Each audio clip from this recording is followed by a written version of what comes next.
అందరికీ నమస్కారం. ఈ చెడ్డీ వీరుడు మన ప్రీతమ నేత పవన్ కళ్యాణ్ గారు.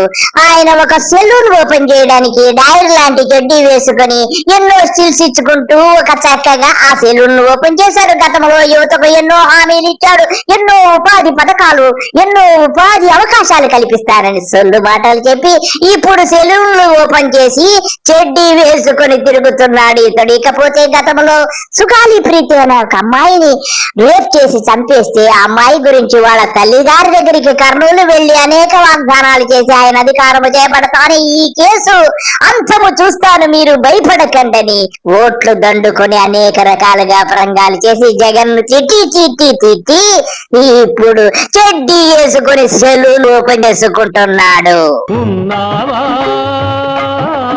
ఎందుకు ఉండడండి, ఉన్నాడు. ఎన్నో రకాల సొల్లు కథలు చెప్పుకుంటూ చక్కగా చెడ్డీలు వేసుకుని సెలూన్లు ఓపెన్ చేసుకుంటూ బాబుకు చెక్క భజన చేసుకుంటూ ఉన్నాడు. ఉంటే కళ్ళు మూసుకున్నావా? కళ్ళే కాదు, ప్రతి ఒక్కటి మూసుకుని బాబు గారికి చెక్క భజన చేసుకుంటూ ఏసీ లాంటి చెడ్డీ వేసుకుని గిర్రా గిర్రా తిరుగుతున్నాడు. గంగరాజు గారు మరి ఆ నిక్కరు అది మా డొక్కలో సీఎం గారు కూడా చెడ్డీలో ఎంతో సుఖము ఉందని, ఏసీ కంటే కూడా చల్లగా ఉంటుందని, చక్కగా గాలి ఆడుతుందని చెప్పి చెడ్డీ వేసుకుని తిరగాలని నిర్ణయించుకున్నారు. నిక్కర్ వేసుకోకూడదండి. ఇప్పుడు సపోజ్ ఏసీ ఎందుకు వేసుకుంటాం? కూలింగ్ కోసం. దాని కూలింగ్ దాంది, దీని కూలింగ్ తింది. నిజమే రావు గోపాలరావు గారు, మిమ్మల్ని ఆదర్శంగా తీసుకుని మా చెడ్డీ వీరుడు చెడ్డీలో తిరిగి వాగ్దానాలన్నీ మరిచిపోయారు. గతములో ఏమి వాగారు ఒక్కసారి విందాం. సుగాలి ప్రీతి 14 ఏళ్ల బిడ్డని స్కూల్కి వెళ్తే 10 మందిని నాశనం చేస్తే దాన్ని పట్టించుకోడు ఎవడు. జగన్మోహన్ కి బొక్క పడితే, చిన్న గులకరాయి పడితే రాష్ట్రం అంతా ఊగిపోద్ది.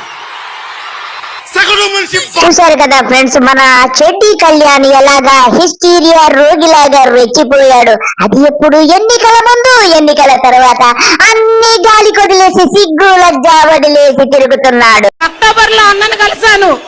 అన్నగారు కూడా అమ్మా మీరు ఎట్లా అనుకుంటారు, ఏమున్నాయని అడిగితే మొత్తము పోస్ట్ మార్టం రిపోర్ట్ ప్రూఫ్స్ అన్ని చదివిన తర్వాత ఇంకా మనం ఎక్కడున్నామమ్మా సొసైటీలో, ఒక ఆడపిల్ల హాస్టల్కు పోతే నా కూతురు చాలా తెలివైనది, చాలా ఇంటెలిజెంట్, నేను నా కూతురు పేరుని నేను చాలా పెద్దగా చదువుకొని మంచి పొజిషన్ లో ఉండి పలానా పార్వతి రాజు నాయకు కూతురు అంటే సుగాలి ప్రీతి అనిపించుకుంటది అనుకున్నా. పవన్ కళ్యాణ్ లాగా దగా చేసే వ్యక్తి రాజకీయ నాయకుల్లో ఎవరు ఉండరేమో. ఇతడు ఓట్లు దండుకోవడానికి ఆ సుగాలి ప్రీతి తల్లిని కర్నూలు వెళ్లి కలిసి సభలు పెట్టి మా ప్రభుత్వం వస్తానే న్యాయం చేస్తానని చెప్పి సంవత్సరమైనా గానీ ఆవిడ ముఖం చూడని దుష్టుడు వీడు. నమ్మకం ఉందా మీకు? ఇంకా చేయిస్తారు? తెలుగుదేశం ప్రభుత్వం 2017లో చేయలేదు. ఇప్పుడు కూడా పవన్ కళ్యాణ్ గారు 8 మంత్స్ నుంచి నా కేసు అలాగనే ఉంది. సుగాలి ప్రీతి ఆ పేరుని వాడుకున్నారు అంతే తప్ప ఇంకేం లేదు అని చెప్పి కూడా. మీకు న్యాయం చేస్తా అంటే నేను ఇప్పుడే పాక్కుంటైనా పోయి నేను వాళ్ళ కాళ్ళు పట్టుకొని న్యాయం కోసం కూర్చుంటాను. చూశారు కదా ఫ్రెండ్స్, ఆ సుగాలి ప్రీతి గారు అమ్మగారు ఏం చెప్పారు, అసలు పట్టించుకోవడం లేదంట. సంవత్సరం గడిచినా గానీ అసలు ఆ ఊసే లేదు.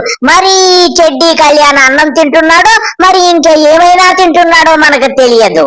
ఇప్పుడు ఇదే ఓడిపోయిన రోజున ఈ మెట్ల కింద నేను సుగాలి ప్రీతి గారి అమ్మగారిని కలిస్తే ఆవిడకి పాపం దివ్యాంగురాలు, అన్న నా బిడ్డను చంపేశారన్న, 2 సంవత్సరాలు అయిపోయింది, ఎవరు పట్టించుకోవట్లేదు, అందరం అష్యూరెన్స్లు ఇచ్చిన వాళ్ళే ఉన్నాము ఇప్పుడు ముఖ్యమంత్రితో సహా. నాకు మొరలు చాలా లోకి ఉండింది ఆ రోజున. ఏదో నిలబడ్డాం, ఒక మాట మాట్లాడాం, తర్వాత దాన్ని కర్నూలులో తీసుకెళ్ళాం. ఆ ఒత్తిడి పెడితే ఎంతో కొంత కదిలింది, ఇంకా న్యాయం జరగలేదు. సిబిఐ దాకా వెళ్ళింది అంతే, ఇంకా న్యాయం జరగలేదు. మన గవర్నమెంట్ ఫామ్ అవగానే ఫస్ట్ కేసు సుగాలి ప్రీతితో తీసుకుంటాం. ఏంటి బాబు అన్న ఇంకోసారి? మన గవర్నమెంట్ ఫామ్ అవగానే ఫస్ట్ కేసు సుగాలి ప్రీతితో తీసుకుంటాం. అలాగే గవర్నమెంట్ రాగానే ఫస్ట్ థింగ్ మనం ఫోకస్ చేసేది లా అండ్ ఆర్డర్ మీద. లా అందరికి సమానంగా అప్లై కావాలి. ఇదే ఒకే ఒక్క ఈ చిటికలేంటి చప్పట్లు రెగ్యులర్, చిటికలు వెరైటీ. గవర్నమెంట్ ఫామ్ అవగానే అధికారులు చెప్పే ఒకే ఒక మాట ఏంటంటే, మీ గవర్నమెంట్ ఆర్డర్ ఏంటి సార్ అంటే, మా వాళ్ళు రాడులతో కొడతారండి మీరు వదిలే, అలా చెప్పం. వైసీపీ వాళ్ళు వాళ్ళ బాబాయిని చంపుకున్నట్టుగా మామూలుగా చంపుకుంటా అలా చెప్పం. అది కాదు, ఓన్లీ వన్ సెంటెన్స్. బలహీనులకి బలంగా కాకుండా, బలవంతులకి బలహీనంగా కాకుండా అందరికీ సమంగా చట్టం అప్లై చేయాలి. విన్నారు కదా ఫ్రెండ్స్, ఎన్నికలకు ముందు ఏం చెప్పాడో అందరికీ సమాన చట్టాలు తెస్తాడట. అన్నీ మర్చిపోయాడు, వాగ్దానాలు మర్చిపోయాడు. సుగాలి ప్రీతి అమ్మగారిని అడ్డు పెట్టుకుని దళిత ఓట్లన్నీ దండుకున్నాడు కర్నూలులో ఇతడు.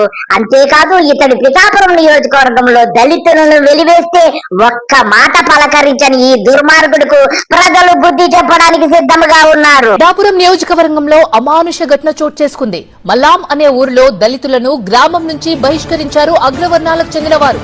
షాపులు, హోటళ్లలో వస్తువులను దళితులకు విక్రయించరాదు అంటూ హుకుం జారీ చేశారు. నిన్నటి నుంచి మల్లాం గ్రామంలో దళితులకు వస్తువులు, తినుబండారాల అమ్మకాలు నిలిపివేశారు. మొన్న జరిగింది ఈ విధంగా చేశారు. ఇది సనాతన ధర్మము అంటున్నారు.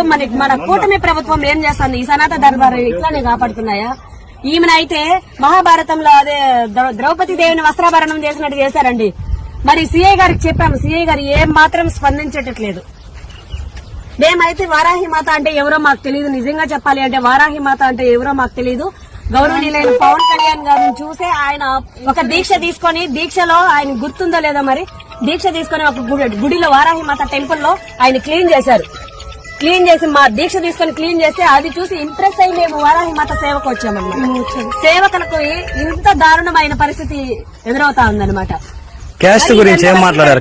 క్యాస్ట్ గురించి అతి భయంకరంగా మాట్లాడారండి. ఈ అంటే తక్కువ క్యాస్ట్ వాళ్ళు ఇక్కడ ఎందుకు వచ్చి వర్క్ చేస్తారు, ఇక్కడ ఎందుకు పని చేస్తున్నారు కదా ఫ్రెండ్స్, ఈ దళితుల యొక్క ఆవేదన. ఇది పిఠాపురం నియోజకవర్గం సమీపంలోని మల్లాం గ్రామంలోని దళితుల యొక్క ఆవేదన.